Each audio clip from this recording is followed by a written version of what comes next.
All right, welcome. Thank you for coming. And we have a great turnout tonight on a rainy night, and I was worried. But I'm sure a lot of people came out because many of us know Ted Pulliam, our author of Residence in Alexandria, one of many, an all-around good human being, I think we would all agree, and Molly Pulliam, that we also all know, yes. In fact, Ted is so well known that I was walking down Washington Street coming here this evening, and three gentlemen were asking me like restaurant reviews and whatnot about some restaurant. And I said, I didn't know for sure, but I was going to a historical society meeting. They said, who's talking? And I said, Ted, and I didn't even get to put his name out. They go, Ted Pulliam, I'm in his book club. So very small town it is. So thanks for coming. And out of curiosity, how many of you found out about the lecture night because of the city e-news that came out just really recently?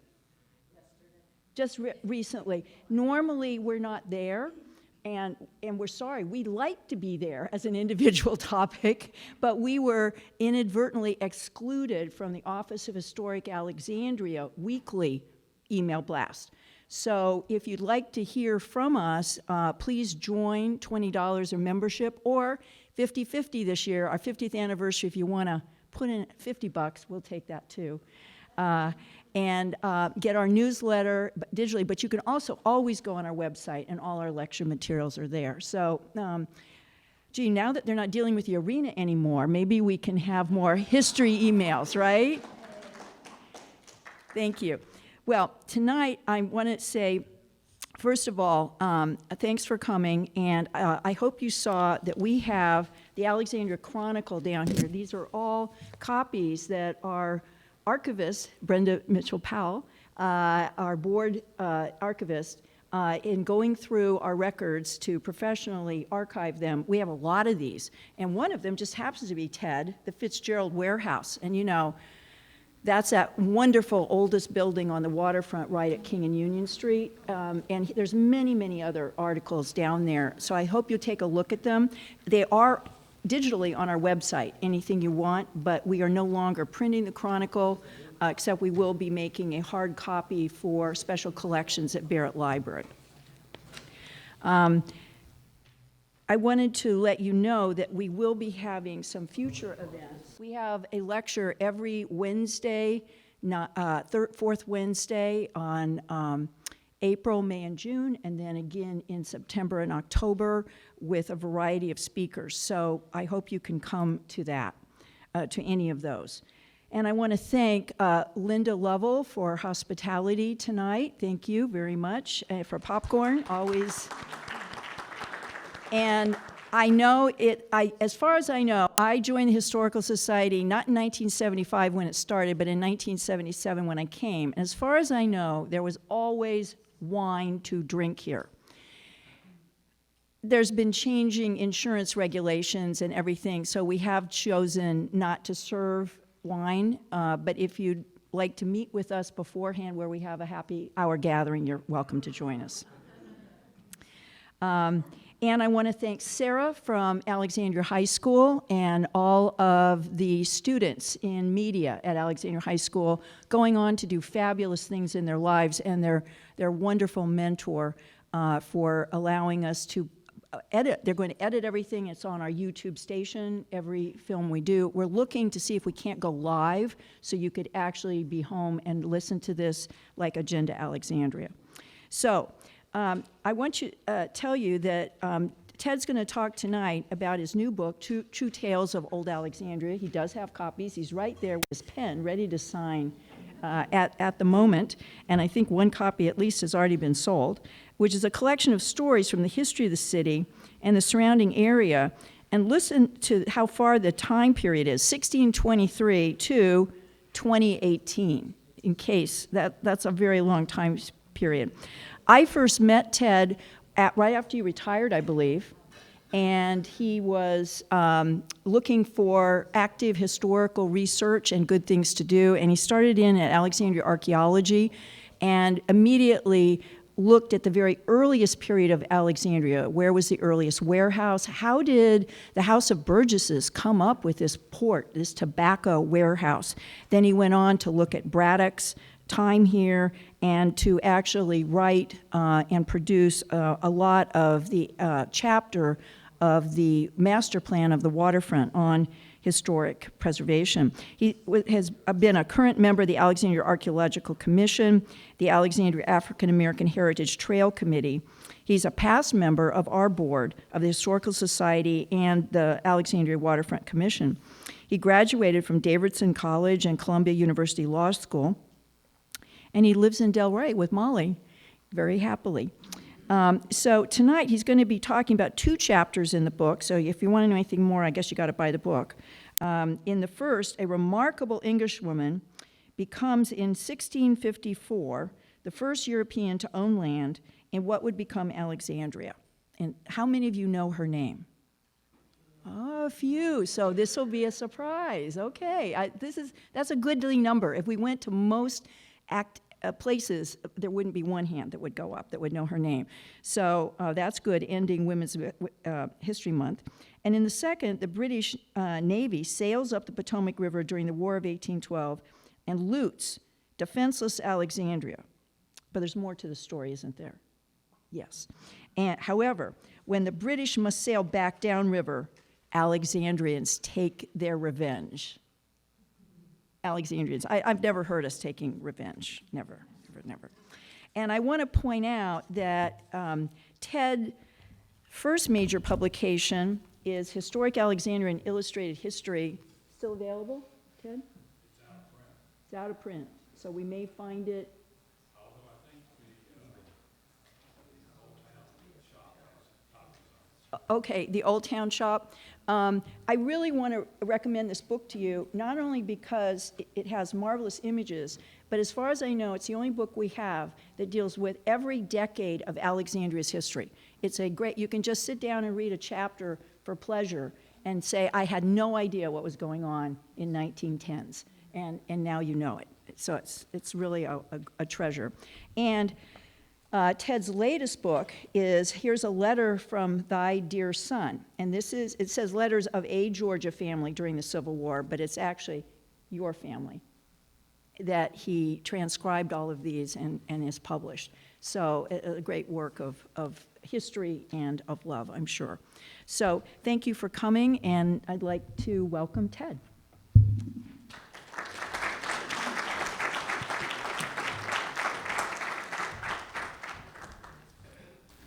Well, thank you, Pam. And I owed Pam my interest in Alexandria history. I can remember one summer she had about half a dozen summer interns in college and me, and we each got a block in Alexandria down towards the waterfront. And our assignment was to look up the history of that block. And mine turned out to be probably one of the most interesting blocks in that area, and that's the block that now 3 ships have been discovered underneath. And it's an interesting block to have the history of, and thank you very much, Pam, for getting me started in this. And thank you all for coming here. It's kind of a rainy evening and not exactly the best time to come. But we really are very lucky here in Alexandria because we're living in a city with a very long history containing a lot of interesting stories about remarkable people and remarkable events. And as Pam mentioned, I'm going to talk with you about 2 of those people and events tonight. And the first is the first person to own property in what became Alexandria. And strangely enough, as Pam mentioned, she was a woman. And some of you even know her name, Margaret Brent. And she was a very remarkable woman. And she came to the colonies first, not to Virginia, but she came to Maryland. And this is a picture. She came to St. Mary's City, and this is what St. Mary's City might have looked like when she came, because she came in 1638. At that time, she was 37 years old and unmarried, and she remained unmarried throughout her life, which was a little unusual because at that time men outnumbered women 6 to 1 in Maryland. And we're not sure exactly why she remained unmarried, but it's probably a good idea that she did, because at that time, married women had only limited control over their property, whereas unmarried women could run their homes, their own businesses, and run them themselves. That's what she did. And she appeared frequently in court, collected debts, and won more cases than she lost.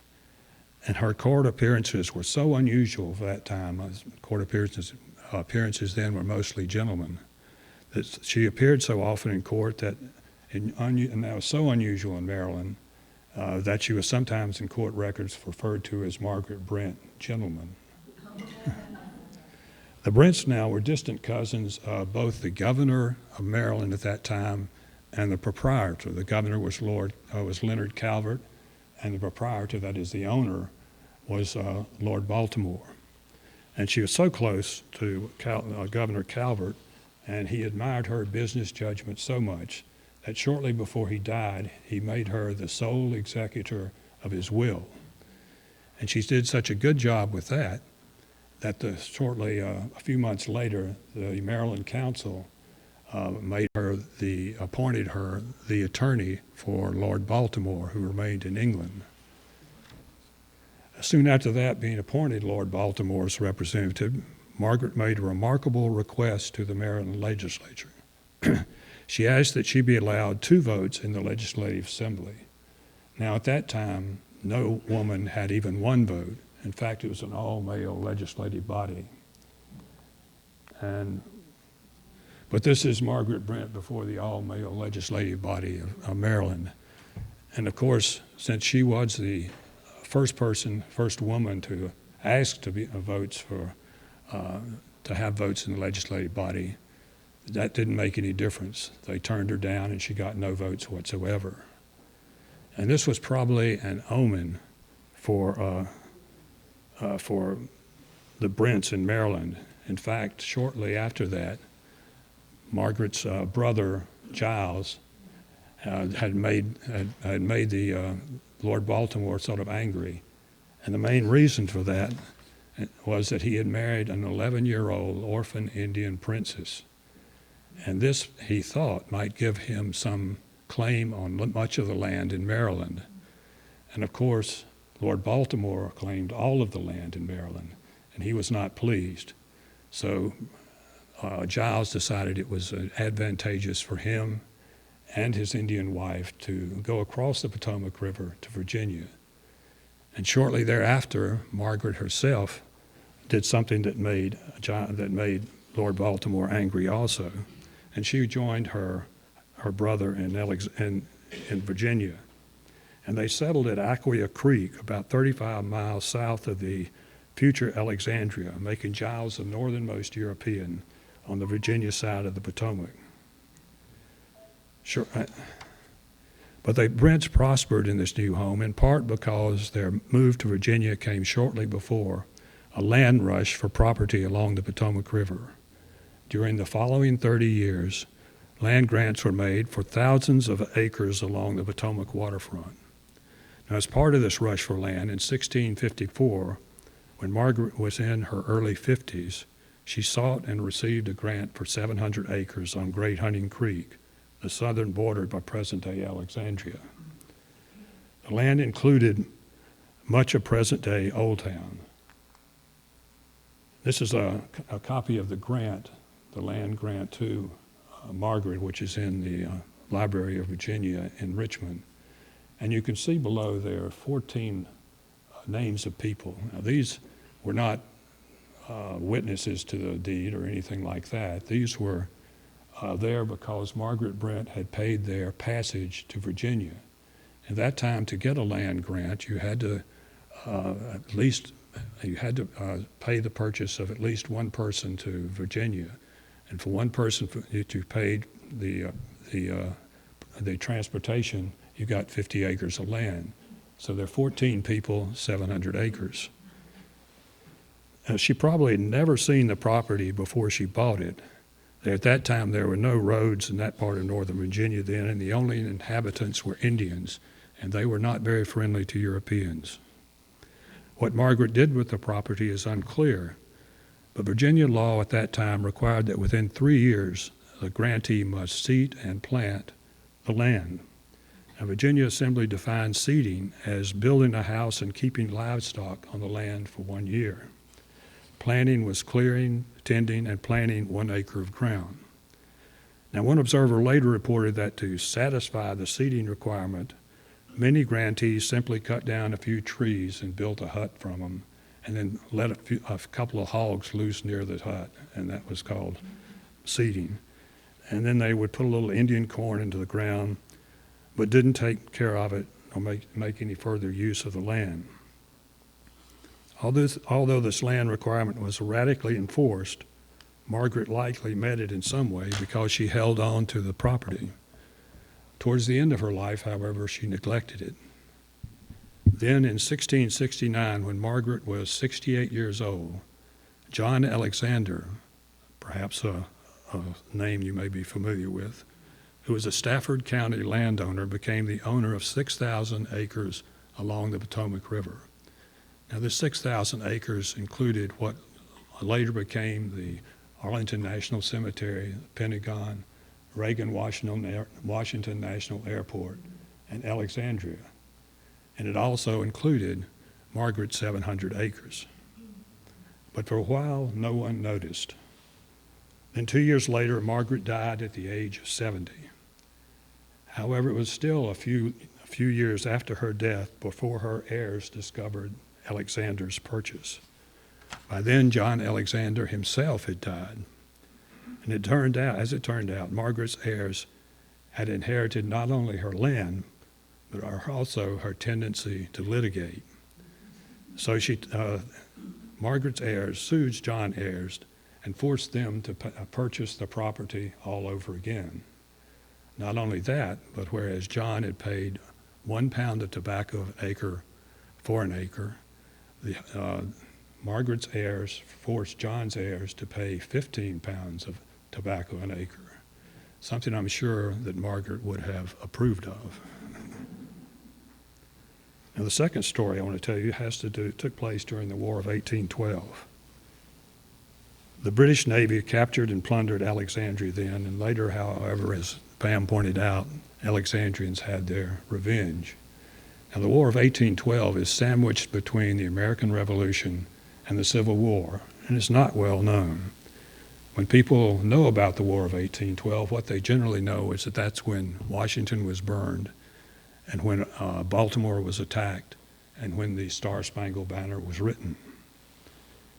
Many people remember that the British Army burned Washington. What they don't remember is that the British Navy sailed up the Potomac River to Alexandria and looted it. In fact, on the morning of August 28, 1814, almost 210 years ago, Alexandrians woke to find moored in the Potomac River opposite their town 7 British warships with a total of over 100 cannons plus mortars and rockets ready to open fire and blow their town away.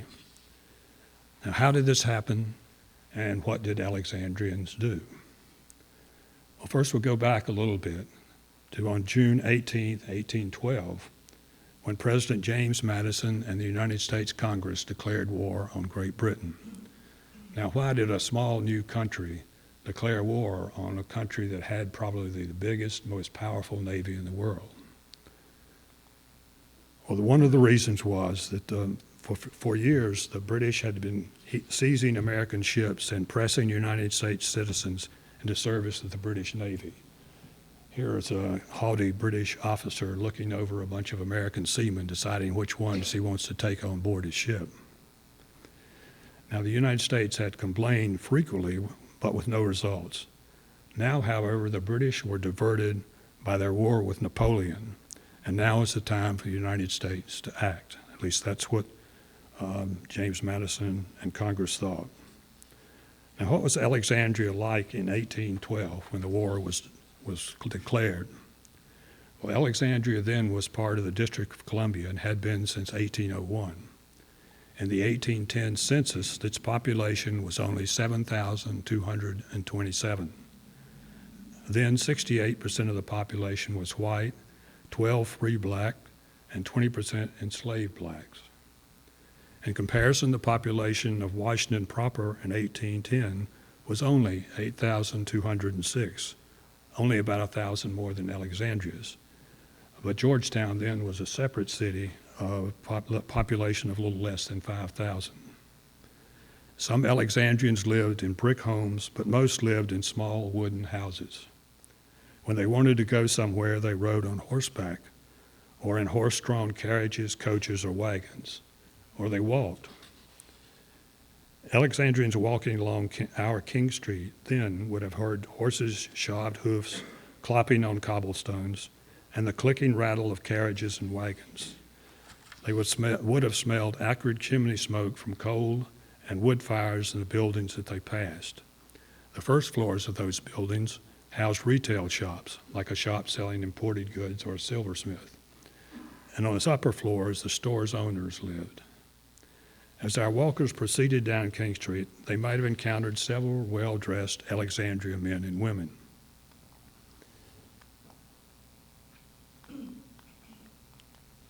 In 1812, a well-dressed man wore long pants tucked into his boots that rose to just below his knee. His coat, in back, was cut into two tails that hung down almost to his knees, and his throat was wrapped in a silk neckerchief. An elegant top hat completed his fashionable image. A well-dressed woman wore a gown made of soft muslin cinched up high to suggest a high waist. From this high waist, her gown hung straight down to her shoe tops as it followed the natural contours of her body. And this was kind of called the New Empire fashion.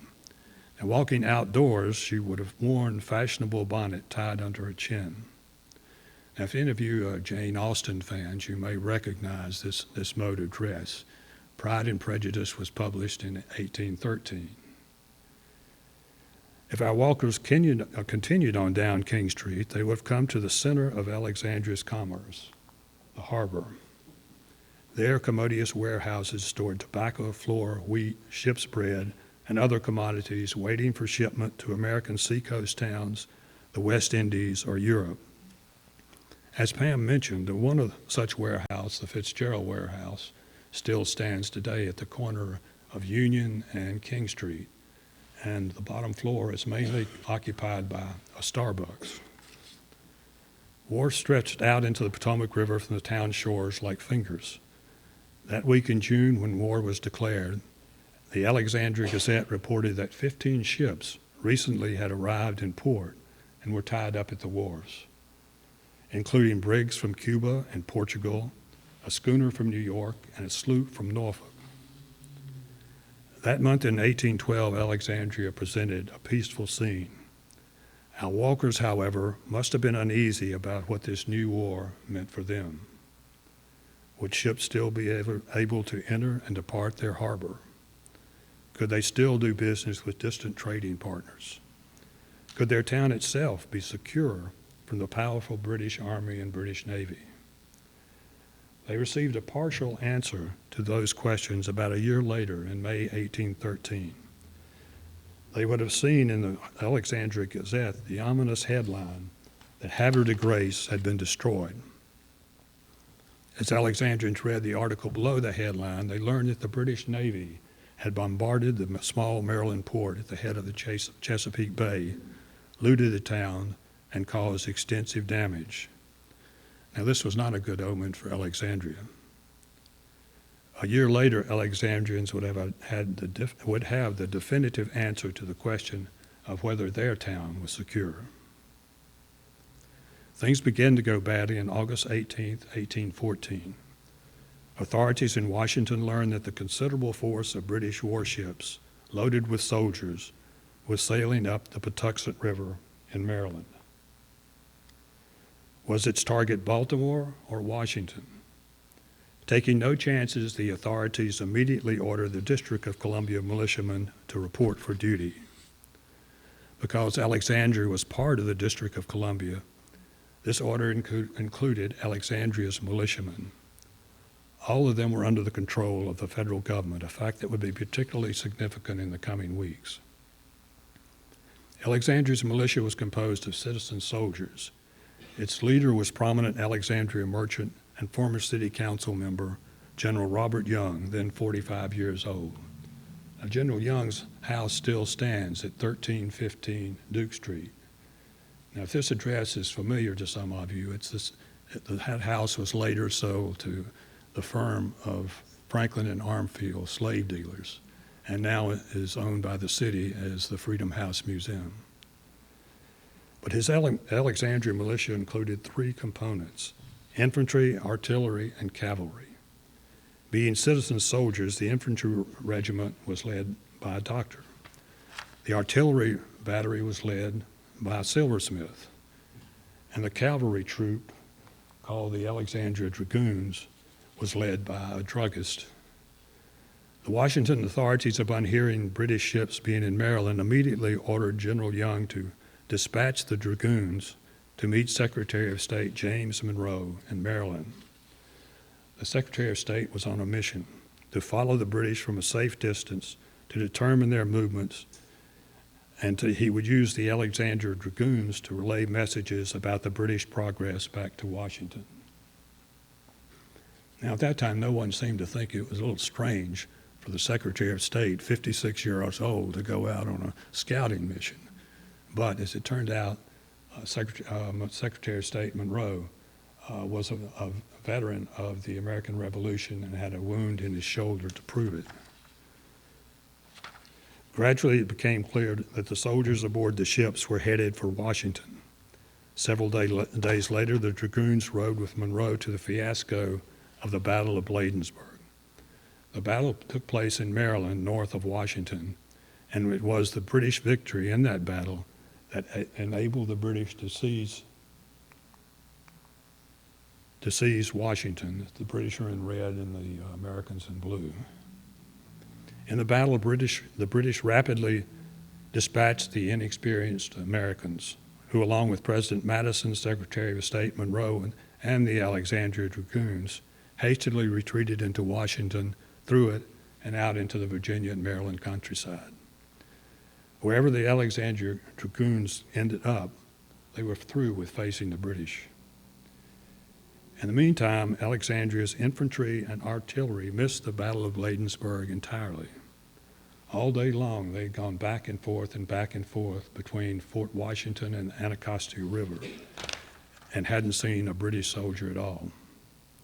Finally, at the end of the day, they were ordered to cross over into Virginia, which they did, and encamped well west of Alexandria, and there they awaited further orders from the federal government. Now, what were the remainder of the Alexandrians to do? The British were in Washington burning buildings.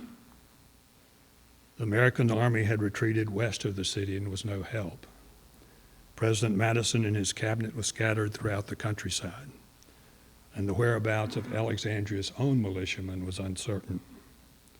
If the British army came to Alexandria after it was finished with Washington, what would Alexandria do? Then 2 days later, Alexandrians got a break. To their surprise and relief, the British left Washington during the night without ever coming to their own town. Now, that was the good news. However, there was bad news. Word had reached Alexandria that part of the British fleet, a squadron of 7 ships, was in the Potomac River and steadily sailing towards Alexandria. The only thing between that Navy and Alexandria was Fort Washington, which was on the bank of the Potomac about 7 miles downriver from Alexandria, where you see a fort today, but that was not the same fort was there in 1814. Now, would the fort hold? Well, the Alexandrians did not have long to wait to find out. The next day, the British ships reached Fort Washington. To the Alexandrians' great surprise and mortification, that evening, the American soldiers spiked the cannons, blew up its powder magazine, and abandoned the fort without firing a shot. The following morning,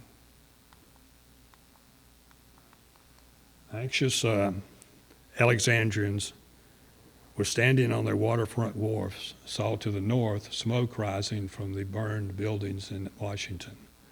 And to the south, the remains of not far to the south, they saw British warships anchored before the destroyed fort. Well, the Alexandria mayor and city council called an emergency meeting. They quickly saw that they were without defense against the approaching British. They were without militiamen, without help from the federal government, and now without Fort Washington. Thus, they hoped to negotiate a deal. They appointed a committee of 3 Alexandrians who were to approach the British naval commander to learn what terms he might offer if the town surrendered.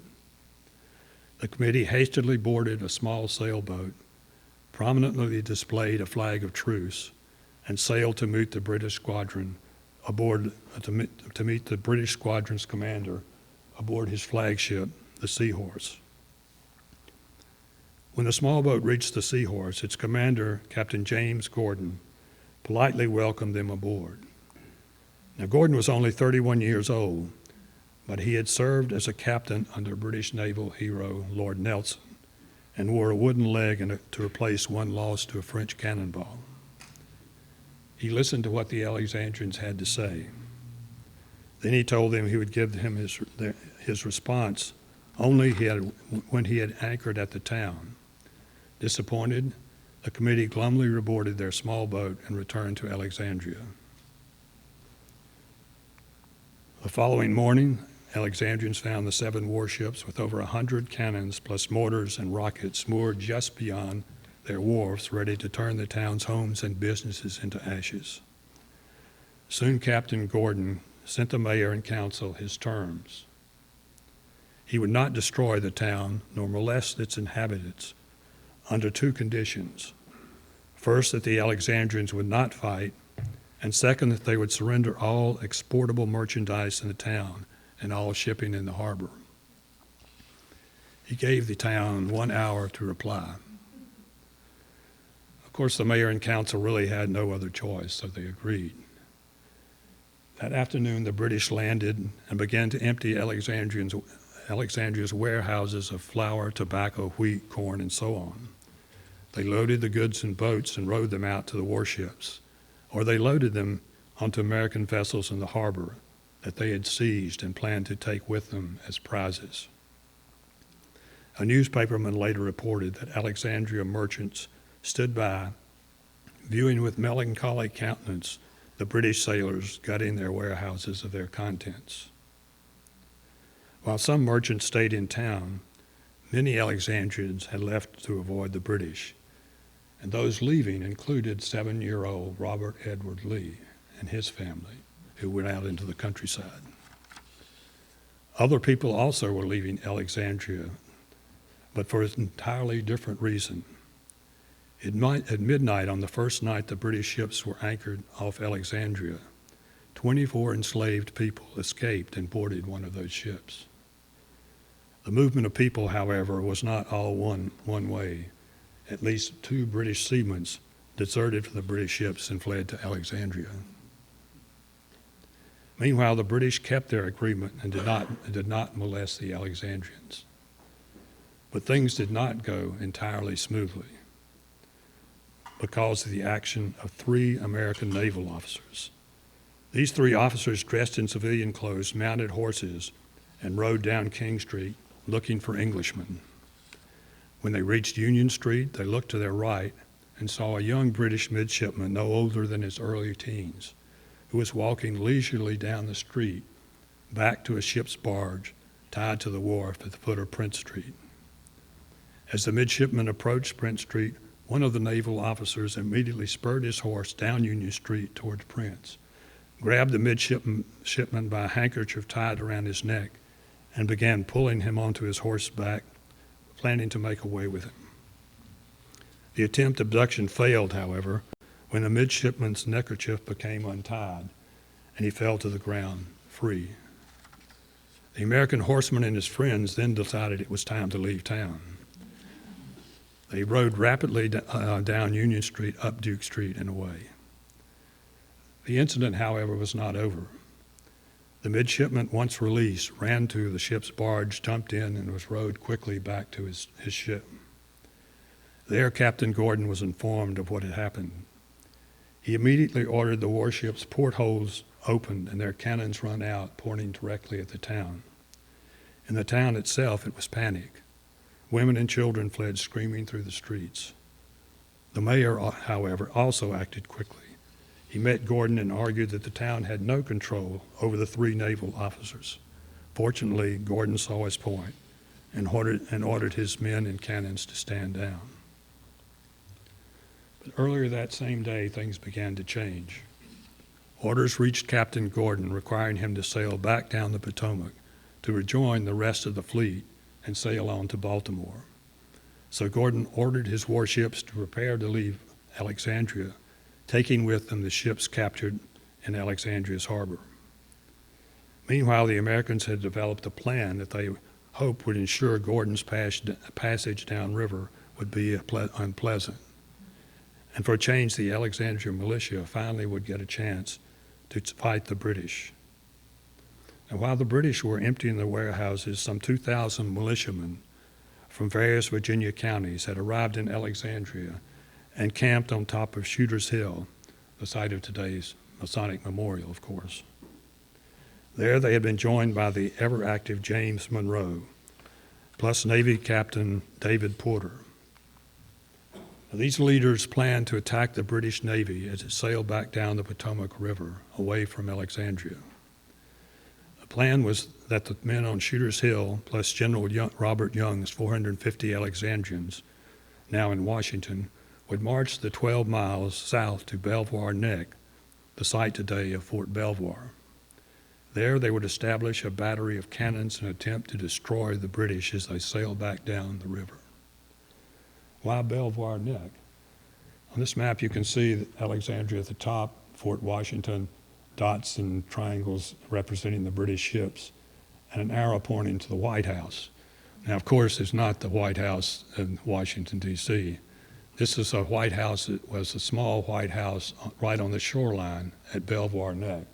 So that where the White House is Belvoir Neck. And why there? Well, first, that the channel the British ships would use passed close to the Virginia side of the river, making them easier targets for the American cannons. Second, at Belvoir Neck, cannons would be positioned on top of a 40-foot high bluff, so the British ships would have trouble elevating their cannons enough to hit the Americans, but the Americans could shoot down on the British with ease. Now, Navy Captain Porter was named overall commander. He was a hero of the American War in Pacific Ocean. He also was the impetuous naval officer who just tried to abduct a midshipman. The next day, the Americans, including the Alexandria militia, began marching toward Belvoir Neck. Alexandria's militia consisted of men from all walks of life. For example, it included Private William Herbert, Jr., age 36, son of the president of the Bank of Alexandria, and future father of Arthur Herbert, who later, along with John W. Burke, would form Burke and Herbert Bank. It also included Private Samuel Baggett, a 25-year-old laborer, and a 52-year-old drummer named Dominique Barcroft, a free black man who owned a popular tavern on Alexandria's Fairfax Street. By September 1st, these American soldiers had positioned themselves on the bluffs at Belvoir Neck. There, overlooking the Potomac, they established a battery of 13 cannons protected by infantry, more than 2,500 men together. Soon the first of the British ships came into view. Then gradually 5 British warships sailed into position and launched a bombardment.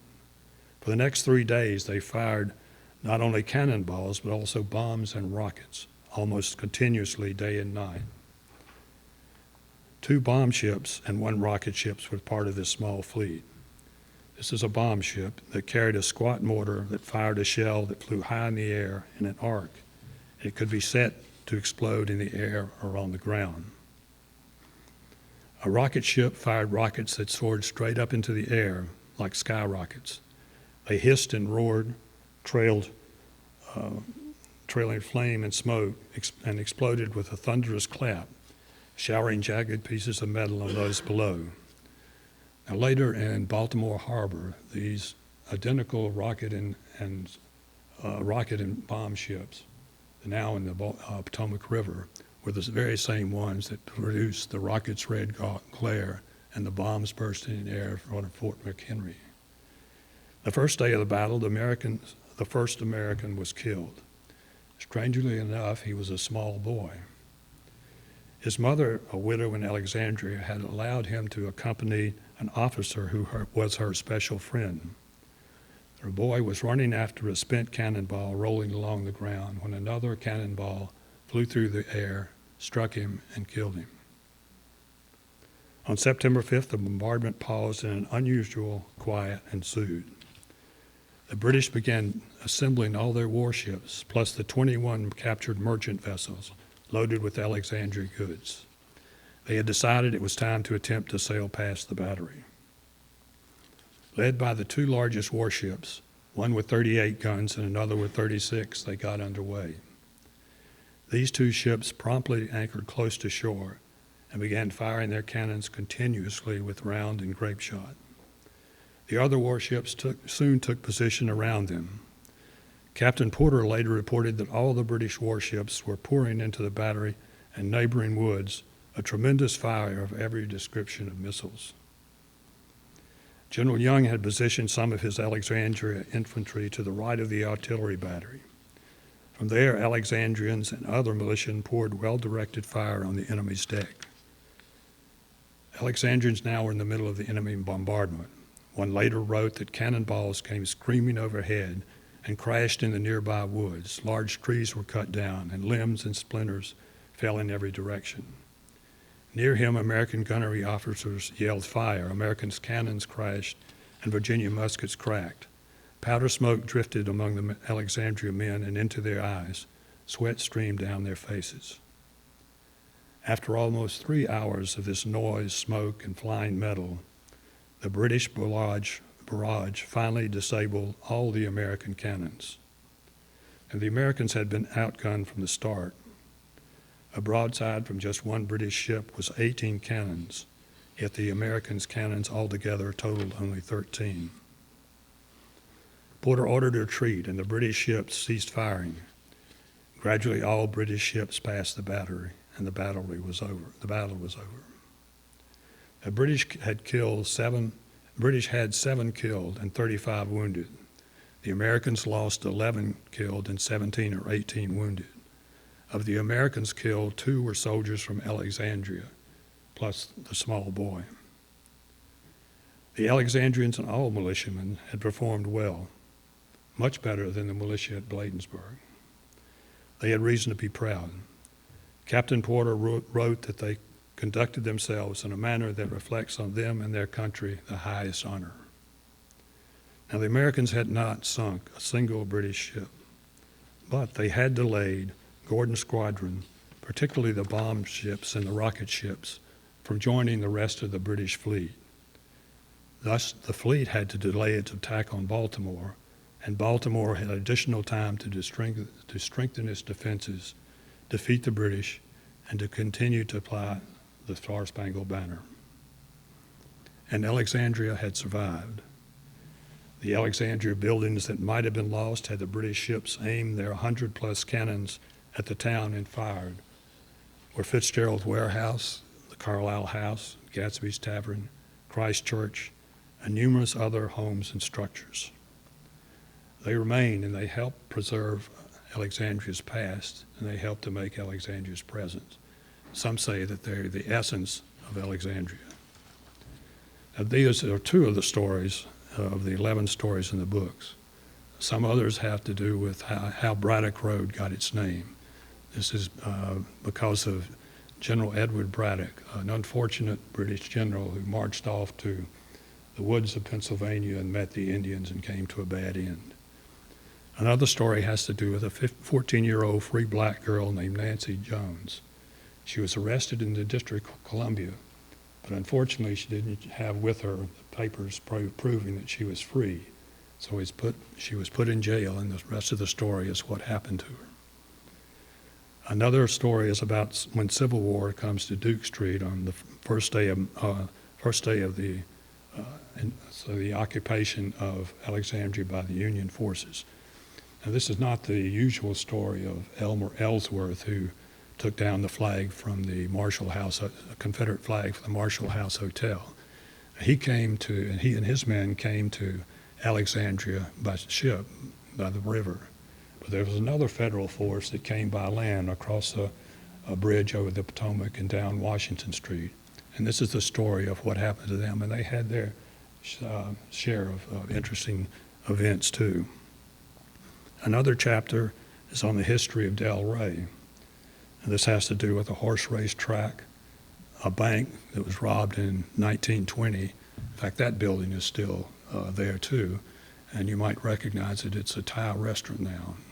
But in 1920, it was a bank and was robbed. And so when you eat at the Thai restaurant, you can picture gunmen coming into the bank and robbing it. And also, so there was some kind of seedy early residence in Del Rey. And then there's the history of Robinson Landing, which is the block that I kind of did research on for Pam. It has a story about gun runners during the Revolutionary War who worked there.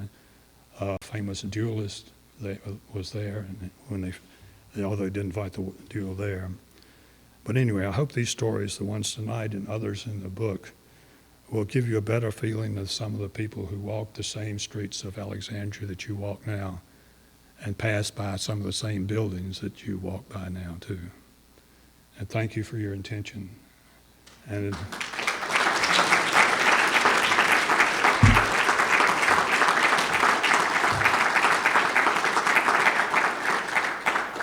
if you have any questions, I'll see if I can answer them. Yes? When was Fort Washington built the way it is now? The fort that's there now, I think, is somewhere around the First World War. I'm not really sure about that. It's a much more modern fort. Yeah, it's much larger than you would have thought. The original fort was down on the lower level and not as well built at all. Yes, was what? What is the story? Who did those illustrations? Was it done, how were they done?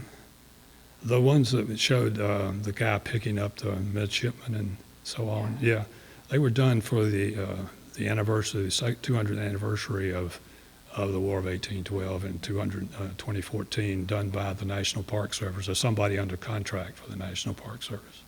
Could they sail up the river, or were they pulled by sailors and rowing boats, or how did they actually move about? No, they could sail all the way up to Washington. There was a kind of a difficult passage just about where the 301 bridge goes over the Potomac now.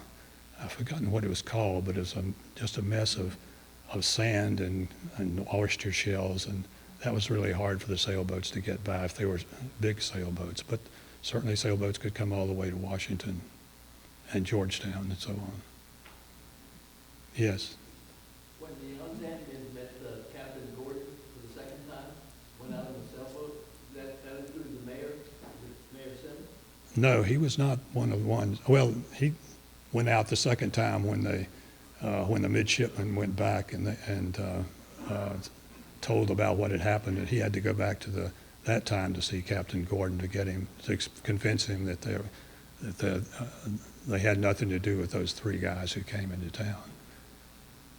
But he was not. The mayor was not one of the three original people who went out to see Captain Gordon at first.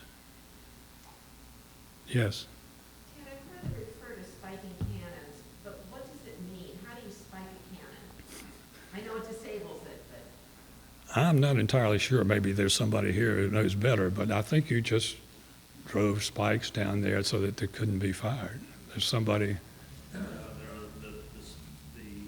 You light a fuse on the top of the cannon that then burns down and sets off the charge in the cannon. And so all you're doing is basically you put the spike where the hole is, so you can't light a fuse to set off the cannon. I was in the Air Defense Artillery, so I didn't know the answer to that question. Yes. Did anyone write about her personally?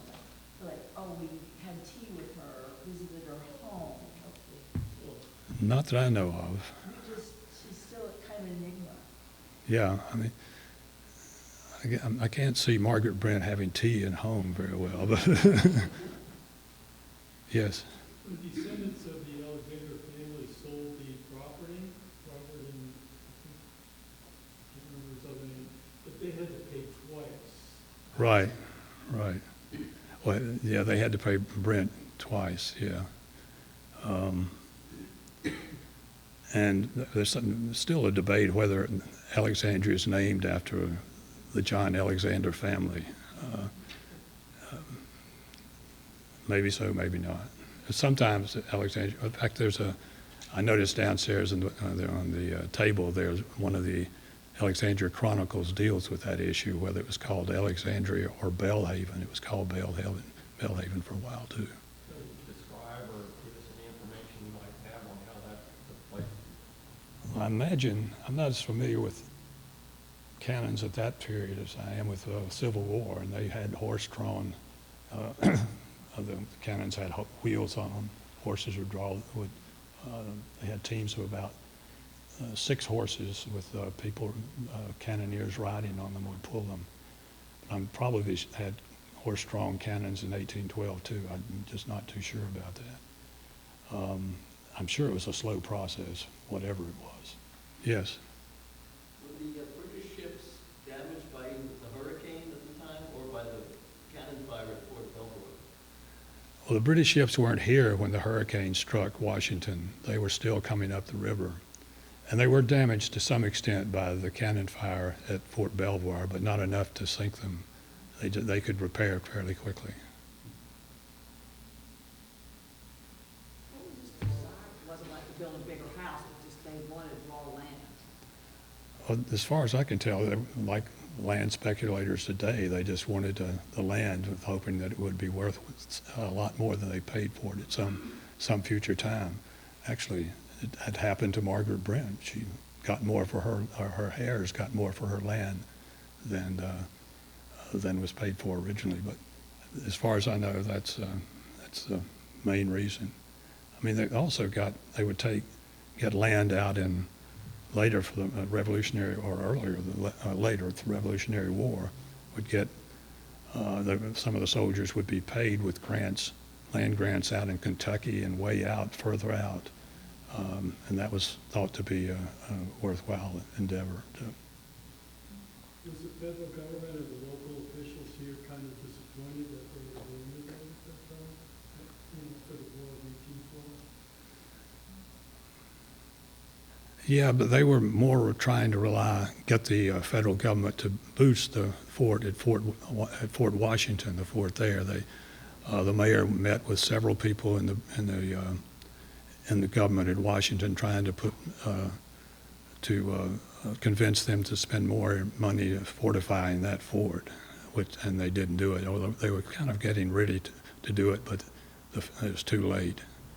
As far as I don't think they were terribly concerned about the fort that was there the earlier fort, but they were very much trying to get Fort Washington better fortified. Yes. What was the source of Margaret Brent's money to begin with? If she never married, did she have family money? I mean, That's interesting. I'm not sure about that. She came from a good, strong Catholic family, and she did manage her own property herself, so she got to keep her own money. It wasn't like it would have gone to her husband, because she didn't have her cousin. So I guess over time, she just managed her property well and managed to get the property. Okay, well, thank you very much.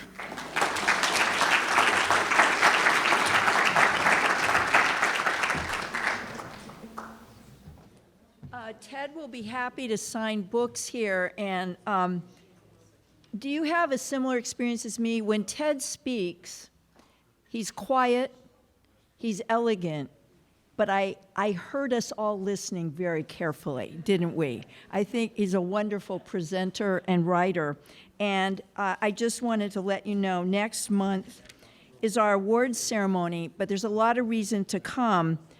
even if you don't know the awardees, and that is we're going to have a panel of young historians talking about what they do and why it's actually okay to still get a degree in history. Not only will we have the adult winners of our awards, but also our students. And I have to say, if you feel discouraged in any way about younger generations, if you listen to what they're doing when they're 16, 17, and 18, it's pretty scary because I don't even do it in my 78 years. It's amazing. So I encourage us all to come in April and then for the rest of the season. Thank you all very much.